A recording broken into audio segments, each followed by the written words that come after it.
आज के मेहमान। अथ स्वागतम् शुभ स्वागतम् अथ स्वागतम् शुभ स्वागतम् आनन्द मङ्गल मङ्गलम् आनन्द मङ्गल मङ्गलम् हितप्रियं भारत भारतम् हितप्रियं भारत भारतम् स्वागतम् शुभ स्वागतम् अथ स्वागतम् शुभ स्वागतम्।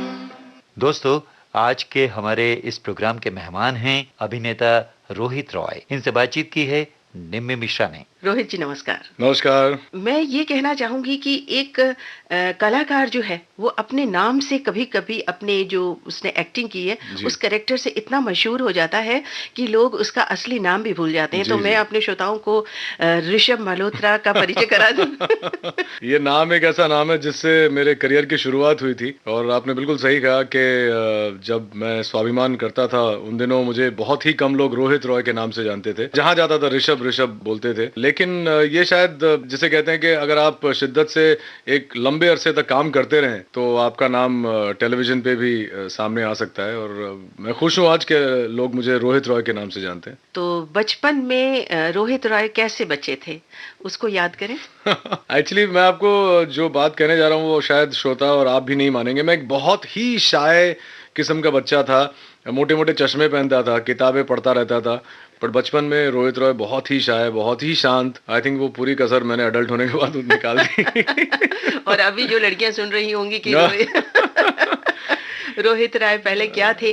अच्छा, तो फिर आपने क्या अपनी मंजिल कुछ तय की होगी बचपन में जब आप इतने पढ़ने लिखने के शौकीन थे। जी, मैं हमेशा से चाहता था कि या तो अमेरिका जाके अपना एमबीए करूं या हिंदुस्तान में एमबीए करके हिंदुस्तान की किसी मल्टीनेशनल कंपनी में काम करूं।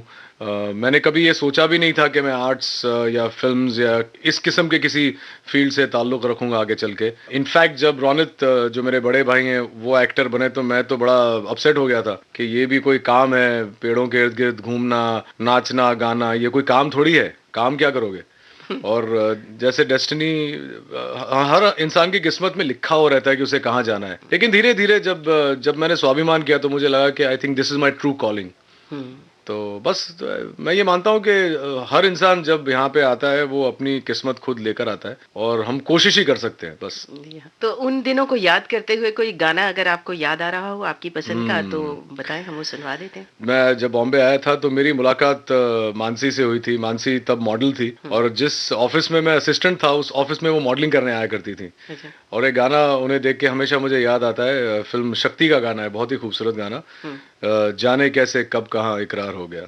गाया भी उनके सामने कभी? उनके सामने जो गाना गाया है वो एक और गाना है, वो बाद में सुनाऊंगा। अच्छा, अभी हम ये वाला गाना सुनते हैं। जी। अरे जाने कैसे कब कहाँ इकरार हो गया, हम सोचते ही रह गए और प्यार हो गया। हो जाने कैसे कब कहाँ इकरार हो गया, हम सोचते ही रह गए और प्यार हो गया।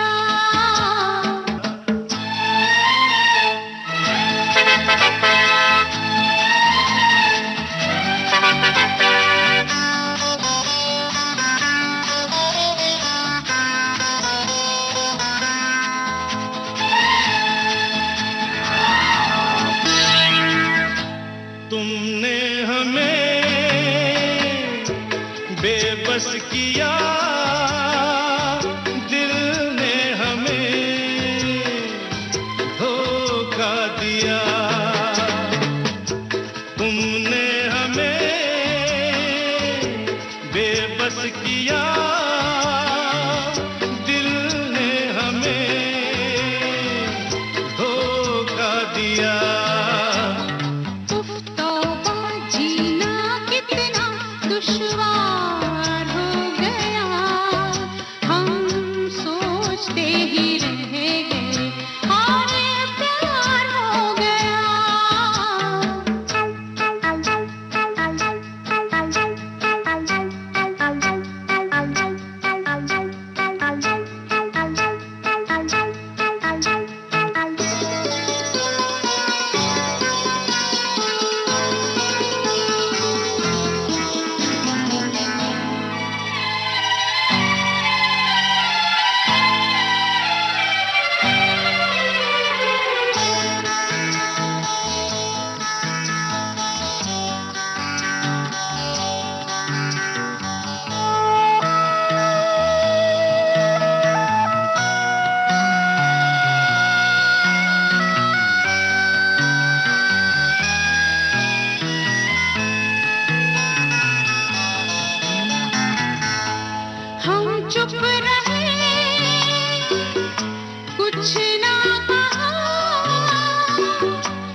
को क्या बाकी रहा। हम चुप रहे, कुछ ना कहा, कहने को क्या बाकी रहा। बस आंखों ही आंखों में इजहार हो गया। हम सोचते ही रह गए और प्यार हो गया। जाने कैसे कहाँ इकरार हो गया। हम सोचते ही रह गए और प्यार हो गया।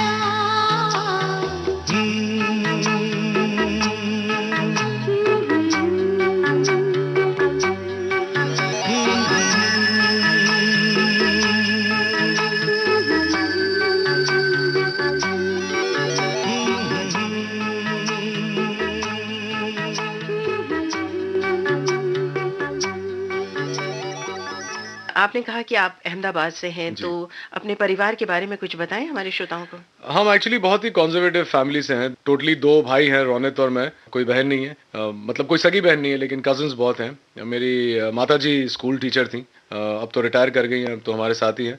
पिताजी बिजनेसमैन थे, लेकिन बंगाली बिजनेसमैन थे, इसलिए बिजनेस की शायद ज्यादा समझ नहीं थी। But he was an extremely nice gentle kind of guy. उन्होंने खुद, ये इंटरेस्टिंग बात ये है कि उन्होंने खुद कभी एमबीए किया नहीं था, लेकिन एमबीए के स्टूडेंट्स को पढ़ाते थे। अच्छा। हाँ, तो मेरी मम्मी का एक ये रिग्रेट रह गया कि दोनों बेटे ज्यादा पढ़ नहीं पाए। मतलब मैंने तो ऑफ कोर्स बीएससी कंप्लीट किया था और फिर एमबीए नहीं कर पाया।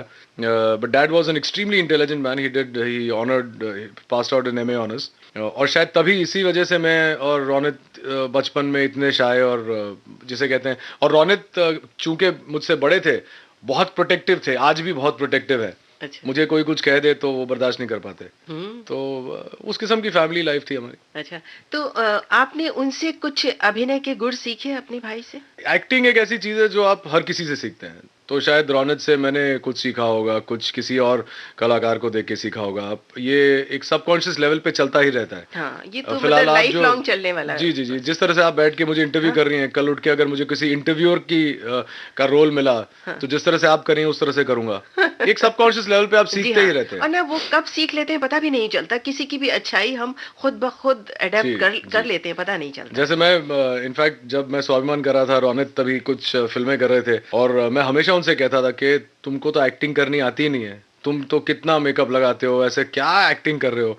और जब मैंने उनकी फिल्म देखी उड़ान, तो मुझे याद है हम लोग फिल्म सिटी में देख रहे थे, और मैं फिल्म के दौरान ऐसे करके बैठा हुआ था कि मानो पता नहीं क्या परफॉर्मेंस दी है। हाँ। और ऐसी परफॉर्मेंस जब आपके परिवार का कोई सदस्य देता है जो आप एक्सपेक्ट नहीं कर रहे हैं, तो इट इज अनबिलीवेबल। वो फीलिंग अभी भी बात करते हो, देखिए रोंगटे खड़े हुए। हाँ। बहुत सचमुच कमाल का बहुत परफॉर्मेंस। अच्छी जी जी जी। अच्छा, ये सीखने का प्रोसेस तो खैर चलता रहता है, जी, पर जी। आप ऐसा क्या मानते हैं कि किसी भी अभिनेता को एक्टिंग क्लास ज्वाइन करनी चाहिए, या किसी से कुछ सीखना चाहिए, या अपने अंदर का जो कलाकार है उसी को निखारने में ज्यादा अच्छा है? ये आपका क्या मानना है?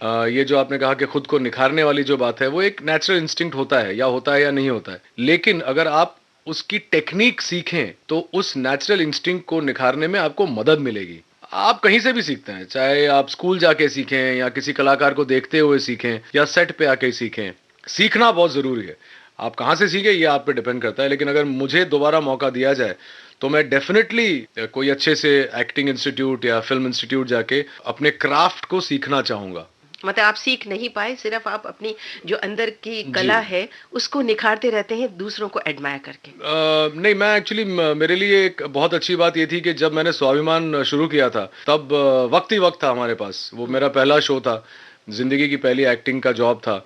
तो मैं दिन में वो शूटिंग करके आता था और रात को 11:30 बजे उसको रिपीट देखता था, और मैं देखता था कि क्या अच्छा किया है, क्या बुरा किया है। तो खुद ही की एक्टिंग को देख के सीखा हूं। अपना असेसमेंट करना, वो उससे अच्छी कोई बात नहीं हो सकती। जी, अमित जी ने ये खुद मुझे कहा था कि अगर आपको इम्प्रूव करना है तो you have to study yourself in front of the mirror.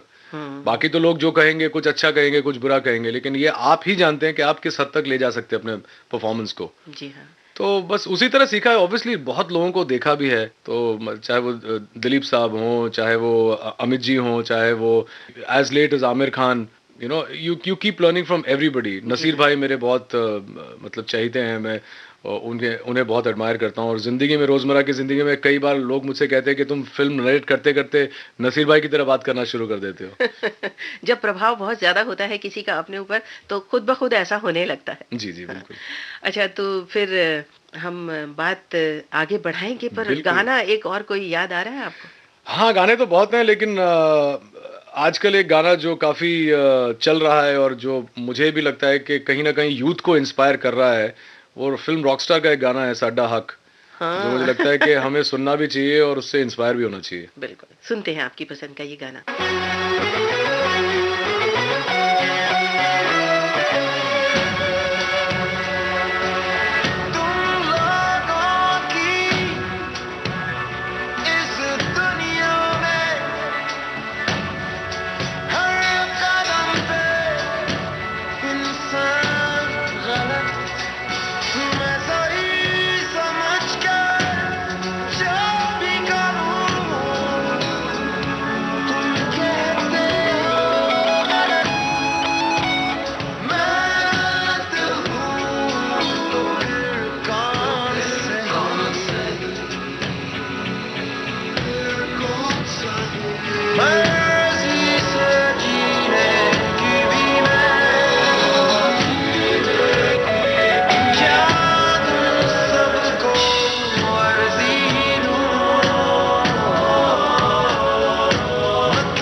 रिवाजों से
गाना सुनते सुनते मुझे ऐसा लगा आपका मतलब संगीत से भी काफी लगाव है, म्यूजिक का बहुत शौक है। बहुत ज़्यादा शौक है। मुझे लगता है कि जब मैं लोगों को गाते हुए देखता हूँ, मेरे बहुत करीबी फैमिली फ्रेंड्स हैं शान और सोनू निगम, और मेरे बहुत ही अच्छे दोस्त हैं मोहित चौहान, जो आजकल सब जगह छाए हुए हैं। और ये लोग जब बैठ के मेरे घर पे बैठ के गाना गाते हैं एक गिटार लेकर, और मैं जब देखता हूँ कि लोग आसपास मंत्रमुग्ध हैं, तो मुझे हमेशा ये रहता है कि गाना सीखना चाहिए या गाने के सुर लगाने चाहिए ज़रूर। और मैं बंगाली हूँ, इसलिए एक पता नहीं क्यों, लेकिन एक हल्का सा सुर हमेशा रहता है ना। हाँ जी जी, जैसे ही मैं कोई गाना सुन लेता हूँ तो अगर वो गाना पसंद आ जाता है और जहन में रह जाता है तो वो गाना गुनगुनाने लगता हूँ। मैं चाहती हूँ कि हमारे श्रोता भी तो सुने कि आपका जो कला जो है वो जितनी भी ये हमारी कलाएं हैं उसमें सब में आपका थोड़ा थोड़ा दखल है। जी बिल्कुल। इनफैक्ट एक गाना है जो मैं हमेशा मानसी के लिए गाया करता था। हाँ, आपने कहा था कि उनको जी, एक टेलीविजन शो पे गए थे जहाँ पे कुछ ऐसा करना था जो एक्टिंग के अलावा हो। तो मैंने उनके लिए गाना गाया था, बहुत बुरी तरह गाया था, लेकिन आपको सुना देता हूँ। वो गाना फिल्म क्रिमिनल का था, महेश भट्ट साहब जो बहुत ही अच्छा म्यूजिक देते हैं अपनी हर फिल्म में। तुम मिले दिल खिले और जीने को क्या चाहिए, हाँ तुम मिले दिल खिले और जीने को क्या चाहिए, ना हो तू दास तेरे पास पास मैं रहूंगा जिंदगी भर, ना हो तू दास तेरे पास पास मैं रहूंगा जिंदगी भर, सारे संसार का प्यार मैंने तुझी में पाया, तुम मिले दिल खिले और जीने को क्या चाहिए। क्या बात है, बहुत अच्छा। मतलब आप चाहें तो एक अपना एल्बम अभी के अभी निकाल सकते हैं। नहीं, ये गाना मैं हमेशा दिल से इसलिए गाता हूँ क्योंकि मेरी शादी को अब कुछ 11 साल हो गए हैं और उससे पहले मैं मानसी को 7 सालों से जानता हूँ, तो हमारा सफर कुछ 18-19 साल का हो गया है। और मेरा ये मानना है कि हर शादी में आपको हर रोज रोमांस को बरकरार रखना बहुत जरूरी होता है, वरना आज आप हर रोज आप पेपर पढ़ती होंगी, आसपास देखती होंगी कि शादियां टूट रही हैं, रोमांस खत्म होता जा रहा है, डिवोर्सेस होते जा रहे हैं। और मैं इंडियन हूँ, मैंने आपको पहले बताया मैं बहुत कॉन्जर्वेटिव फैमिली से हूँ, तो मैं चाहता हूँ कि जो इश्क अपनी पत्नी के साथ आप बरकरार रखें तो ये बाकी चीज़ों पे ध्यान नहीं होता। एक लाइन है इसी गाने की जो मानसी को डिस्क्राइब करती है, जितनी अदा उतनी वफा, हुस्न दोनों जहां का एक तुझ में सिमट के आया। क्या बात है, मुझे आपकी ये बात सुनकर इतना अच्छा लग रहा है। और हमारे बहुत सारे जो युवा श्रोता हैं जो बहुत जल्दी जल्दी सब चीज पा लेना चाहते हैं और उस पाने की धुन में वो बहुत कुछ खोते भी जाते हैं, उनके लिए ये बात जो है वो बहुत ही इंस्पायर करेगी उन्हें कि हाँ, और नहीं ये बहुत अच्छी बात है कि आप जैसे जो यंग कलाकार हैं वो ऐसी सोच रखते हैं, ये भी अपने आप में मिसाल है। Thank you. बट मैं ये कहूँगा कि बहुत सारे ऐसे लोग हैं, लोगों को लगता है कि ठीक है अब शादी हो गई, अब 7-8 साल हो गए, अब तो ठीक है मतलब साथ में रहना है, लेकिन वो साथ में रहने वाली बात मुझे बहुत एवरेज सी लगती है। हाँ। रहना है तो ऐसे करके रहो कि जिंदगी मतलब मतलब मजे से हाँ जियो। हाँ। एक मुंशी प्रेमचंद की लाइन है जो शायद आपने जरूर सुनी होगी, और निराला साहब ने भी उन्हीं पंक्तियों को दोहराया था कि हम ये सोचते रह जाते हैं कि कल जिएंगे कल ये करेंगे, कल वो करेंगे, और उसी में पूरी जिंदगी बीत जाती है और आप कुछ कर नहीं पाते। कल कभी नहीं आता। So live today, love today. ओहो, बहुत अच्छी बात आपने कही और मुझे बहुत अच्छा लग रहा है कि आप इस यंग जनरेशन के होके इतनी अच्छी गहरी बात करते हैं और इससे बहुत सबको इंस्पिरेशन मिलेगा। और आपने इतना अच्छा गाना गाया तो उस गाने को अगर पूरा सुन ले तो ज्यादा अच्छा लगेगा। पूरे लिरिक्स तो मुझे तो हम सुनवाते हैं अपने श्रोताओं को ये गाना। जी बिल्कुल। तू मिले दिल खिले और जीने को क्या चाहिए, तू मिले दिल खिले और जीने को क्या चाहिए, ना हो तू उदास तेरे पास पास मैं रहूंगा जिंदगी भर, ना हो तू उदास तेरे पास पास मैं रहूंगा जिंदगी भर, सारे संसार का प्यार मैंने तुझी में पाया, तू मिले दिल खिले और जीने को क्या चाहिए, हाँ तू मिले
तरसा करता है।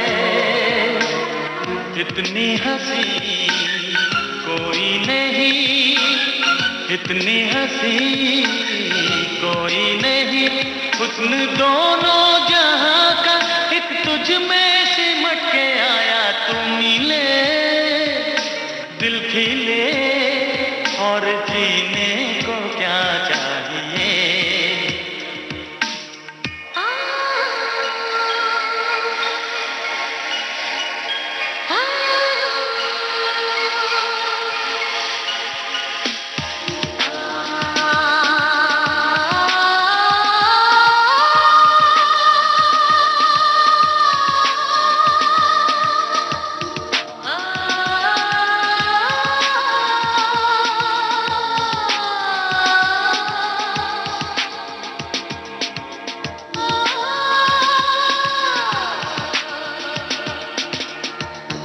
Darling, every breath you take, every move you make, I will be there with you. What would I do without you? I want to love you forever and ever and ever. प्यार कभी हो मरता नहीं, हम तुम मरते हैं। होते हैं वो हो लोग अमर, प्यार जो करते हैं। जितनी यादा उतनी वफा, जितनी यादा उतनी वफा। एक नजर प्यार से देख लो, फिर से जिंदा कर दो। तू मिले दिल खिले और जीने को क्या चाहिए। हाँ तू मिले दिल खिले और जीने को क्या चाहिए। ना हो तो उदास, तेरे पास पास मैं रहूंगी जिंदगी भर। ना हो तू उदास, तेरे पास पास मैं रहूंगा जिंदगी भर। सारे संसार का प्यार मैंने तुझे में पाया। तू मिले दिल खिले और जीने को क्या चाहिए।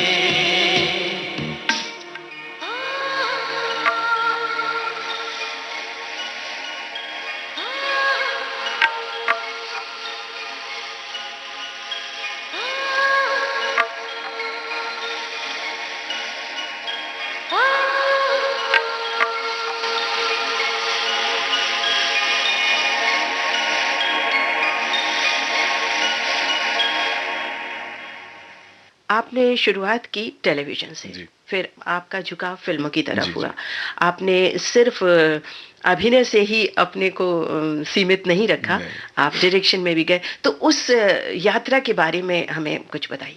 मुझे लगता है कि एक एक्टर जो है वो, मैं तो एक्टर बनने नहीं आया था, मैं शायद एक फिल्म मेकर ही बनने आया था। मेरा पहला जॉब जो था, मेरी पहली नौकरी कुणाल कपूर की ऑफिस में थी, जहाँ पे मैं असिस्ट करता था उन्हें। और मुझे लगा था कि आगे चल के मैं भी डायरेक्शन में जाऊंगा। और अकस्मात ही मुझे फिल्मों का ऑफर आने लगा, मॉडलिंग के लिए ऑफर आने लगा। लेकिन कहीं ना कहीं मेरे जहन में ये बात ज़रूर थी कि मैं एक न एक दिन डायरेक्टर तो बनूंगा। और मैं आपको एक कहानी सुनाना चाहूँगा। स्वाभिमान जो सबसे पहला शो था मेरा, जब मैं सवाल पूछता था, वो सवाल एक्टर वाले नहीं होते थे। तो हमारे जो बहुत ही सीनियर कैमरामैन जो विक्रम भट्ट के पिताजी हैं, प्रवीण भट्ट साहब, उनसे मेरी बहुत अच्छी दोस्ती थी और वो मुझसे काफ़ी सीनियर थे। लेकिन वो हमेशा कहते थे कि रोहित तू डायरेक्टर ही बनेगा, तेरे अंदर एक वो कैसनो वाली बात है इसलिए तू एक्टिंग कर रहा है, लेकिन तेरे जो सवाल हैं वो एक्टरों वाले नहीं है। मैं उनसे पूछता था कि लाइटिंग इस तरह से क्यों की है, कैमरा यहाँ पे क्यों रखा है, एक्सिस किसे कहते हैं, वगैरह वगैरह, सिंपल सवाल थे। और यही बात जब संजय गुप्ता ने मुझे अपनी पहली फिल्म डायरेक्ट करने के लिए दी, मैंने उनसे पूछा कि मैंने तो कभी आपसे कोई फिल्म डायरेक्ट करने के लिए कहा नहीं है, मैंने आपसे मांगा है तो हमेशा एक्टिंग के जॉब्स मांगे हैं। तो उन्होंने भी सेम बात कही कि जब तुम शाम को बैठते हो मेरे साथ तो तुम जिस किस्म की बातें करते हो वो एक फिल्म मेकर की बातें हैं, वो एक्टर की बातें नहीं। तुमने कभी मुझसे ये नहीं कहा कि मेरा रोल बढ़ाओ या शूट आउट में मेरा रोल लंबा कर दो या ये करो वो करो। तुम वो तो करते ही हो, लेकिन शाम को तुम जो सवाल पूछते हो वो फिल्म मेकर के होते हैं, तो I think that's where I wanted to go. और एक्टर की एक्सटेंशन होती है, मैं होस्ट भी करता हूँ, डायरेक्ट भी करता हूँ, प्रोड्यूस भी करने लगा हूँ अभी, तो I think it's all an extension of my personality. Dance भी करते हैं? डांस भी करता हूँ। डांस तो खैर शौकिया करता हूँ। हाँ, नहीं पर बहुत कुछ करते हैं और पूरी तन्मयता से करते हैं, पूरा जी लगा के, तभी वो काम अच्छा लगता है। तो आपने जो फिल्म डायरेक्ट की उसके बारे में बताइए कि वो करने के बाद आपको कितनी संतुष्टि मिली, आप अपने काम को कैसे असेस करते हैं उस काम? मैंने जब राइस प्लेट डायरेक्ट की, तो डायरेक्ट करने से पहले मैं फर्स्ट टाइम डायरेक्टर था, मैंने किसी को भी असिस्ट नहीं किया था फिल्म्स में, लेकिन मुझे पता था कि जब मैं कोई कहानी कहूंगा तो मैं, जैसा आपने कहा, कि पूरी तन्मयता और पूरी शिद्दत से वो काम करूंगा। और जब मैंने वो फिल्म कंप्लीट की, मैं ऑनेस्टली बता रहा हूँ, I am not trying to be humble, मुझे आज तक ये समझ में नहीं आया कि ऐसा तो क्या कर दिया मैंने जिससे लोग मतलब इतने इम्प्रेस्ड हो गए या इम्पैक्टेड हो गए। हाँ, अच्छी कहानी थी, एक कल्चरल डिवाइड, एक कम्युनल स्ट्राइफ के बारे में कहानी थी, एक हिंदू मुस्लिम के बारे में कहानी थी, तो ऑब्वियसली वो कहीं ना कहीं हिंदुस्तान में लोगों को पसंद आई। लेकिन उसके अलावा मैंने ऐसा कुछ मेरे हिसाब से नहीं किया था जो बहुत ही चमत्कारी हो। मेरे एक्टर्स भी बहुत अच्छे थे, जैसा मैंने पहले ही नसीर भाई की बात की, और शबाना जी, जो मुझे लगता है कि I am in love with Shabana Azmi for ever. मतलब पहले से आज तक, और वो इश्क जो है वो एक इनडिस्क्राइबेबल इश्क है। मैं उन्हें देखते ही मुझे एक ऐसी खुशी महसूस होती है हमेशा, क्योंकि जितनी टैलेंटेड वो हैं उतनी ही अच्छी वो हैं, उनके साथ काम करने का उतना ही मजा आया था।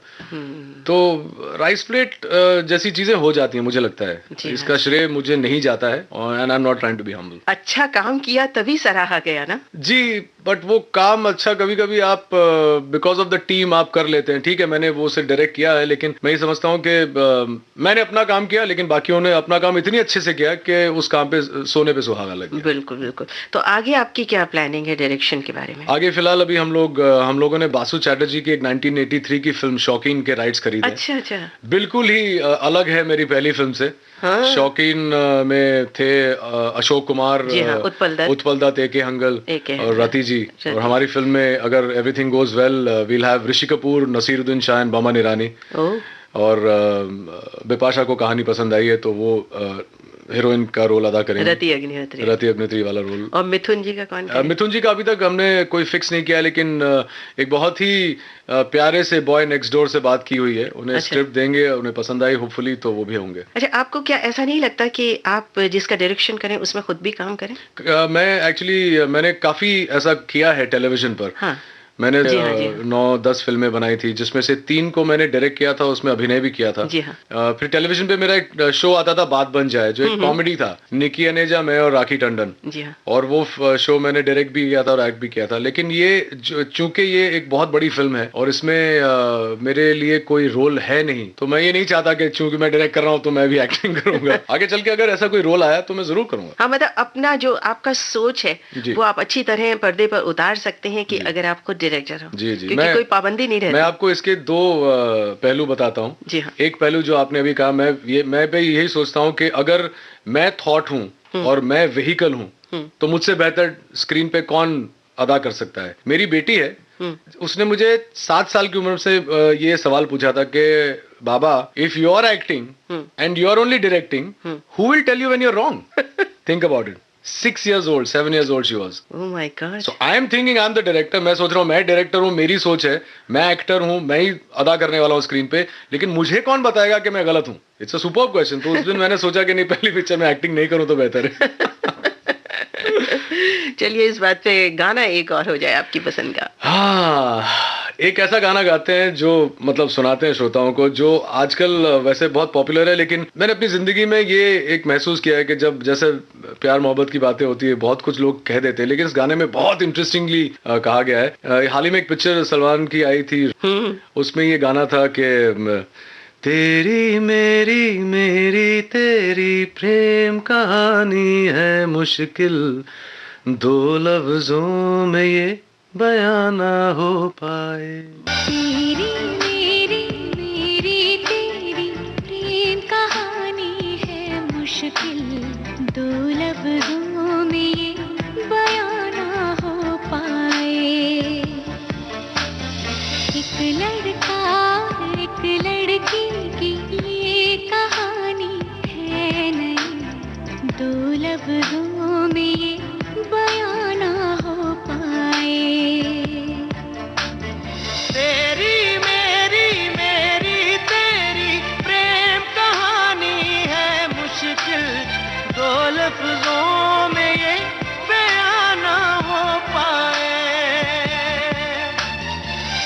दूजे से हुए जुदा, जब एक दूजे के लिए बने।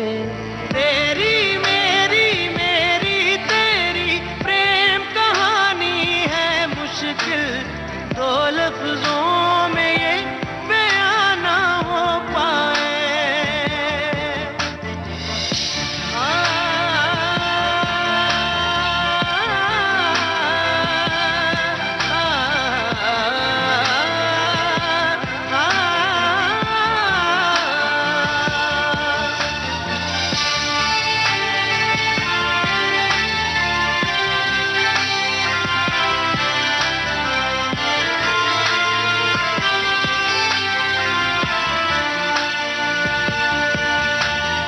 दिल जो लगाया तो जहां मैंने पाया, कभी सोचा न था ये मीलों दूर होगा साया। क्यों खुदा तूने मुझे ऐसा ख्वाब दिखाया, जब हकीकत में उसे तोड़ना था।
सारी रात जगाए बस ख्याल तुम्हारा, लम्हा लम्हा तड़पाए। ये तड़प कह रही है मिट जाए फासले, ये तेरे मेरे दरमियान जो है सारे।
अब हम ये जानना चाहते हैं कि डायरेक्शन से और कोई आपकी प्लानिंग तो नहीं है? अभिनय और डायरेक्शन तो हो चुका, और कुछ करना है? प्रोडक्शन भी, जैसा कि आपने कहा कि आप प्रोड्यूस जी, 2-3 चीजें एक्चुअली साइमल्टेनियसली फिलहाल चल रही हैं। पता नहीं इतनी जल्दी मुझे बताना चाहिए कि नहीं, लेकिन एक हल्की सी आपको झलक दिखा देता हूँ। बतौर कलाकार मैं एक फिल्म कर रहा हूँ। फिल्म का नाम है शोभना 7 नाइट्स।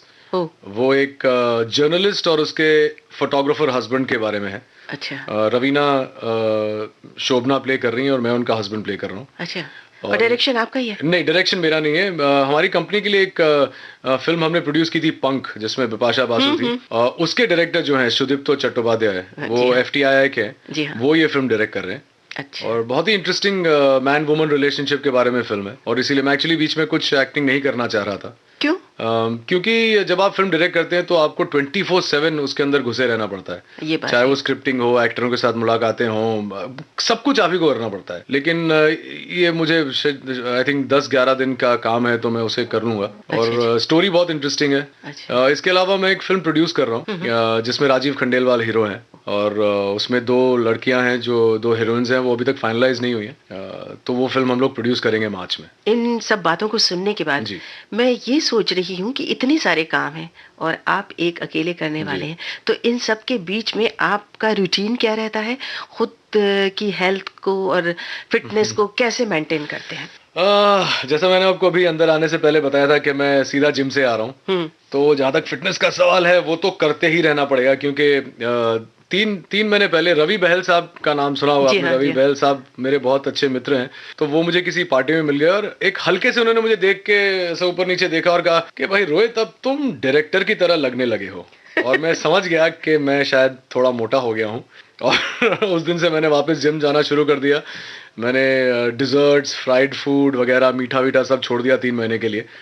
और पर कैसे छोड़, मतलब बहुत मुश्किल होता है ना? नहीं, एक्चुअली मुश्किल नहीं है। जब आप अपने आप को मिरर में देखते हैं और आप पिछले 15 साल से एक्टर हैं और आपको लगता है कि यार ये तुम ऐसा क्यों कर रहे हो, तो प्रोड्यूसर डायरेक्टर बन गए, उसका मतलब ये थोड़ी है कि तुमको भी वैसे दिखना है। So it was a very sweet thing he said, but वो बात जहाँ लगनी चाहिए थी वो लग गई, and I lost 8 kilos after that, and I am happy that I am ready for my next film. मुझे भी याद है कि मैं 5-6 साल पहले आपसे मिली थी, तो आप एकदम डिफरेंट थे और अभी एकदम दुबले पतले। वो जरूरी है। I think you owe it to your audience भी वरना बोर हो जाती है सेम शक्ल सेम बॉडी देख के। इसलिए आजकल के एक्टर्स जो हैं वो कभी 6 पैक बना लेते हैं, कभी बॉडी बढ़ा लेते हैं, कभी वजन घटा लेते हैं। काम करने के जो घंटे हैं वो मतलब आप रेगुलर नहीं रह सकते अपने खान पान में, तो उससे कैसे मेंटेन करते हैं? उसे ऐसा है कि जो मेरी पत्नी है वो बहुत ही अच्छी तरह से उस चीज को डिजाइन करती हैं।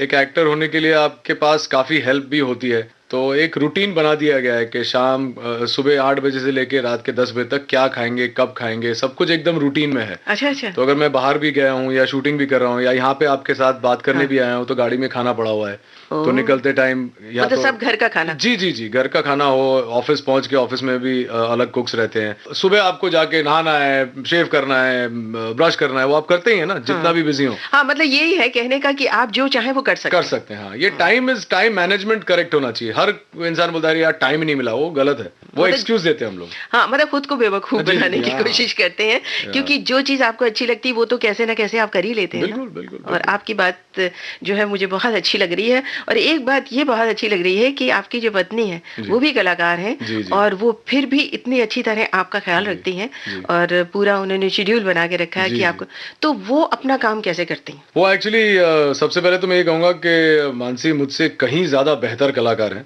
वो ट्रेंड है, वो थिएटर उन्होंने किया हुआ है, बचपन से थिएटर करती आ रही हैं। उनके पिताजी अरविंद जोशी बहुत ही जाने माने गुजराती थिएटर के डॉन हैं। उनके भाई साहब जो हैं शर्मन जोशी, आजकल तो काफी चर्चे में हैं 3 इडियट्स वगैरह करने के बाद। तो ये जो पूरी फैमिली है वो कलाकारों की फैमिली है, मैं तो बाहर वाला हूँ। और जहां तक उनके ऑर्गेनाइजेशन का सवाल है, तो सब इनफैक्ट जितने भी हमारे परिवार वाले जब कुछ करना होता है तो मानसी को फोन करते हैं, क्योंकि पता है कि मानसी बिल्कुल प्रॉपर्ली उसे ऑर्गेनाइज कर देगी। तो I think I am just lucky that I have somebody like her, but how she manages I don't know. क्योंकि घर का काम भी करती हैं, फिर जाके वो काम भी करती हैं। अभी तो काफी टाइम से उन्होंने कुसुम के बाद एक्टिंग का काम नहीं किया है, क्योंकि कियारा बड़ी हो रही थी। बट आई एम श्योर कि जब वो खुद काम शुरू करेंगी तो वो फोन पे सब ऑर्गेनाइजेशन कर देंगी। चलिए, ये तो बहुत ही अच्छी बात है। और मतलब आपकी फिटनेस और आपकी जो काम करने के तरीके उसको देख के उनका हाथ है इसमें, ये जान के बहुत खुशी हुई। हाँ, of course behind every successful man there is a woman. ओह, ये मतलब सच्चा उदाहरण सामने के साथ। चलिए, इस बात पे एक गाना हो जाए आपकी पसंद का। गाना फिर एक उन्हीं को डेडिकेट कर देते हैं। बिल्कुल। अमित जी के एक फिल्म का गाना था, फिल्म का नाम था सत्ते पे सत्ता। उसमें गाना था जब पहली बार शेव करके आते हैं, वो गाना था दिलबर मेरे। दिलबर मेरे। चलिए सुनते हैं। दिलबर मेरे कब तक मुझे ऐसे ही तड़पाओगे, मैं आग दिल में लगा दूंगा वो कि पल में पिघल जाओगे। दिलबर मेरे कब तक मुझे ऐसे ही तड़पाओगे,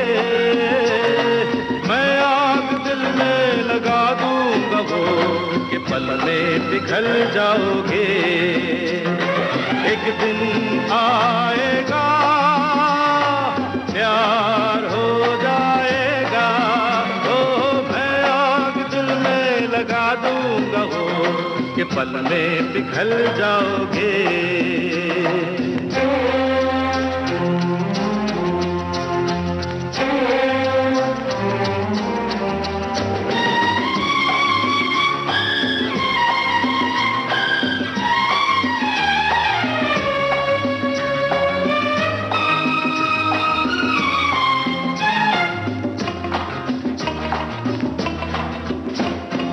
सोचोगे जब मेरे बारे में तन्हाइयों में, घिर जाओगे और भी मेरी परछाइयों में। सोचोगे जब मेरे बारे में तन्हाइयों में, घिर जाओगे और भी मेरी परछाइयों में।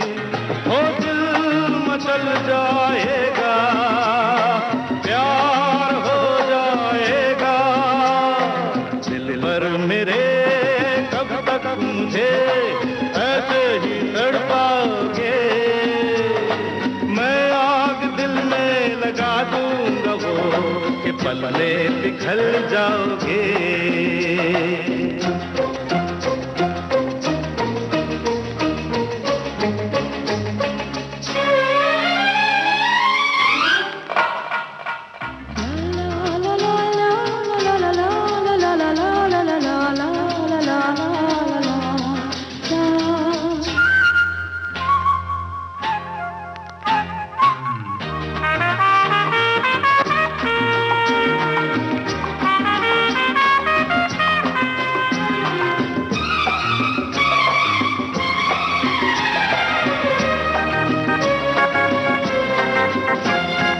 दिल से मिलेगा जो दिल को महकने लगोगे।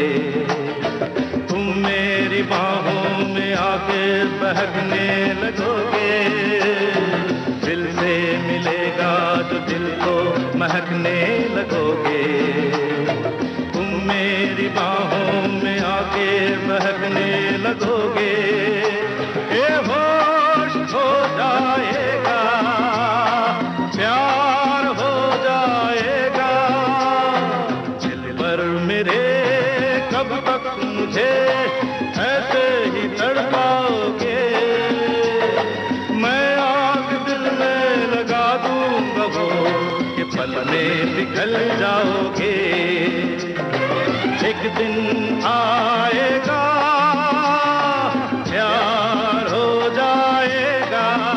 ओ मैं आग दिल में लगा दूंगा वो कि पल में पिघल जाओगे। दिल भर मेरे कब तक मुझे ऐसे ही तड़पाओगे। मैं आग दिल में लगा दूंगा वो कि पल में पिघल जाओगे।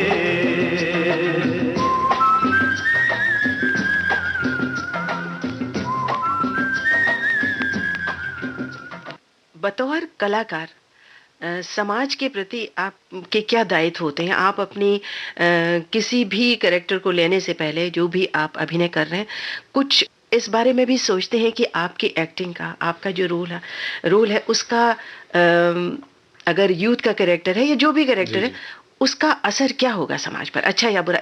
इसको आप कितनी जिम्मेदारी को कहाँ तक निभा पाते हैं? मैं इसमें दो बातें हैं एक्चुअली, इतना ब्लैक एंड वाइट नहीं है। कई बार कलाकार होने के नाते इस कॉन्वर्सेशन में थोड़ा सा ग्रे एरिया आ जाता है। अव्वल बात तो ये कि मैं ये जरूर मानता हूँ कि हर कलाकार, हर अदाकार एक सर्टेन रिस्पॉन्सिबिलिटी है समाज की तरफ, और वो रिस्पॉन्सिबिलिटी हम सबको पर्सनली निभानी पड़ती है। इसलिए नहीं क्योंकि कोई कह रहा है। मैंने जब एक्टिंग और मॉडलिंग शुरू की थी तो मैंने ये डिसाइड कर लिया था कि मैं तम्बाकू, गुटखा, सिगरेट और शराब की एड्स नहीं करूँगा। और तभी से मुझे कई बार ऑफर आए हैं ये सारी चीज़ें करने के लिए।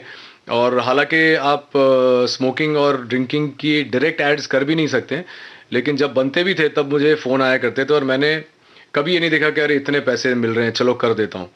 मैंने वो कभी नहीं किया, क्योंकि मुझे नहीं लगता है कि alcohol, smoking and tobacco chewing is good for the younger generation, for any generation.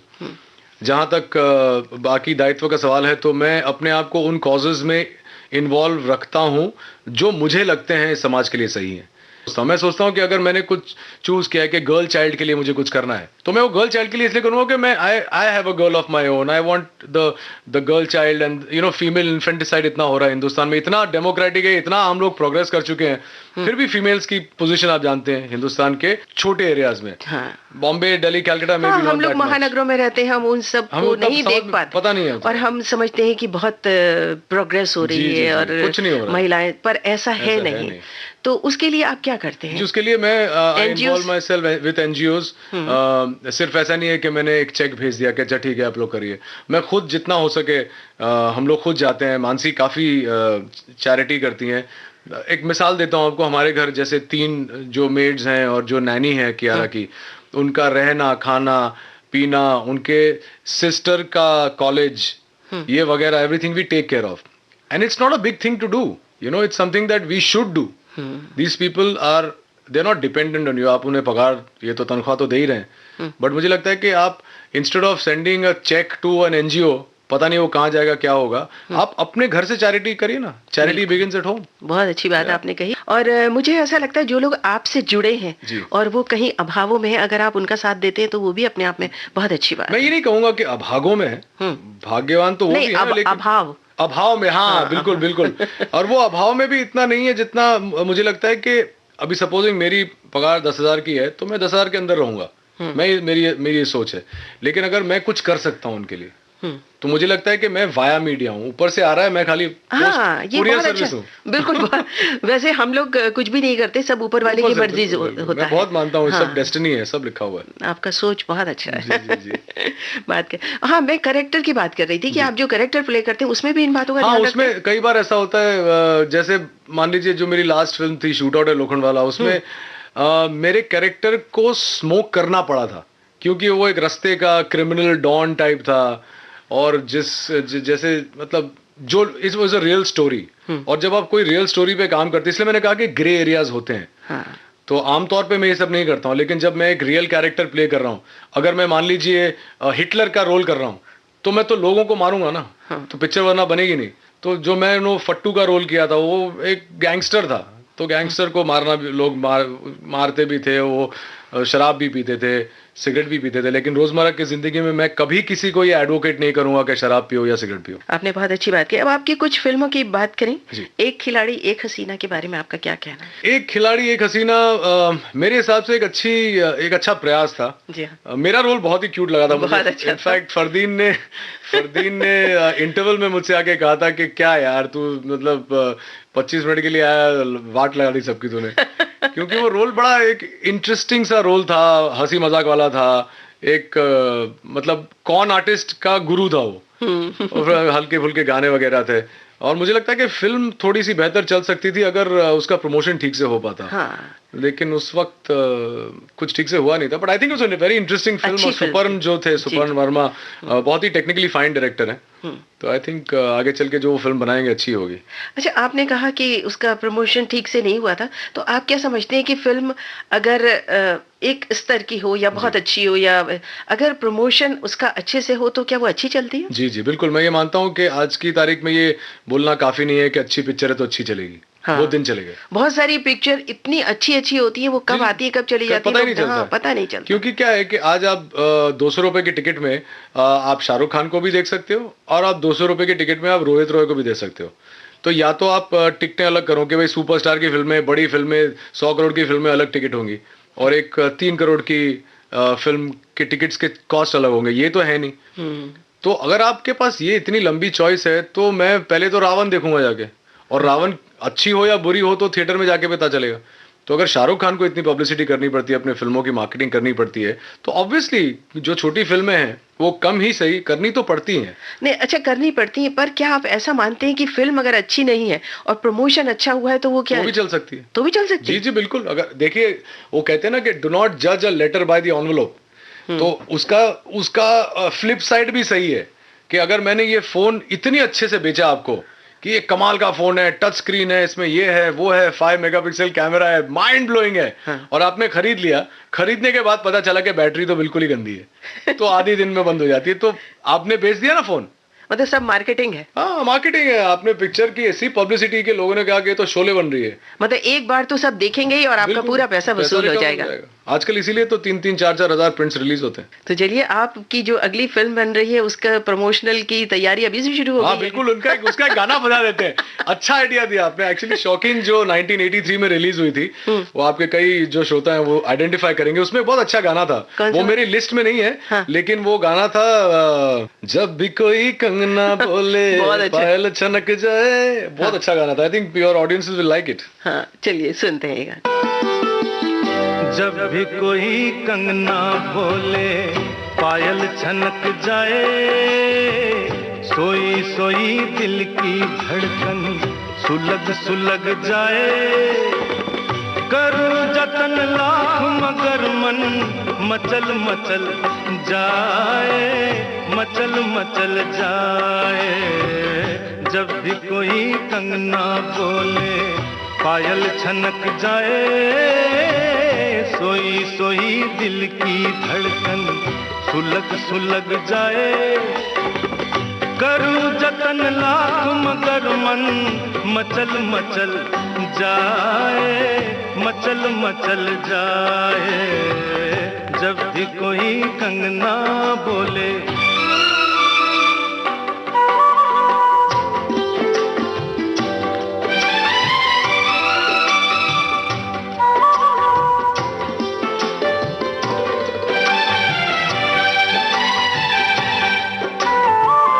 झलक गए रंग जहां पर उलझ गए नैना रे नैना, उलझ गए नैना।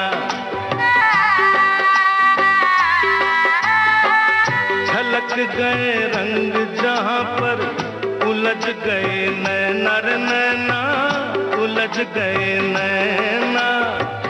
पाए नहीं मन बंजारा कहीं भी ये चैना रे चैना, कहीं भी ये चैना। मेरे मन की प्यास अधूरी मुझे भटकाए, जब भी कोई कंगना बोले पायल छनक जाए, जब भी कोई कंगना बोले।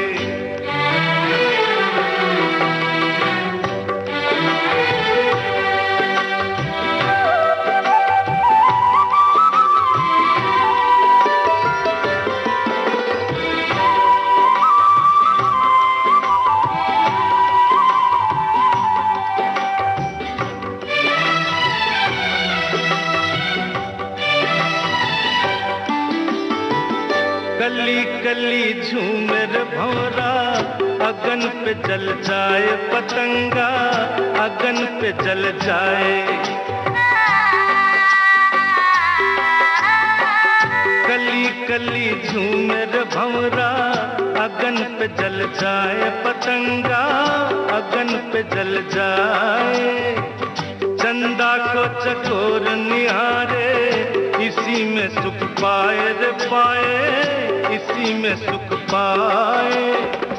जीवन से ये रस का बंधन तोड़ा नहीं जाए, जब भी कोई कंगना बोले पायल छनक जाए, सोई सोई दिल की धड़कन सुलग सुलग जाए।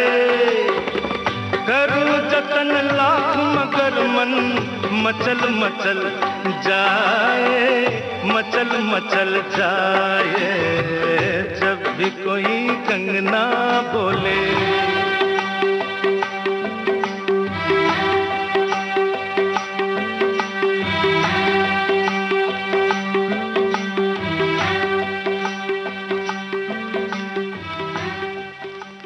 तो ये थी अभिनेता रोहित रॉय से निम्मी मिश्रा की बातचीत। उम्मीद है आपको अच्छी लगी होगी। ये याद दिला दें कि इस प्रोग्राम में तकनीकी सहयोगी थे विंसी फर्नांडिस। कार्यक्रम का संयोजन किया शकुंतला पंडित ने और विविध भारती की ओर से इस कार्यक्रम को प्रस्तुत किया वीणा रायसिंघानी ने। अब दीजिए इजाजत, नमस्कार।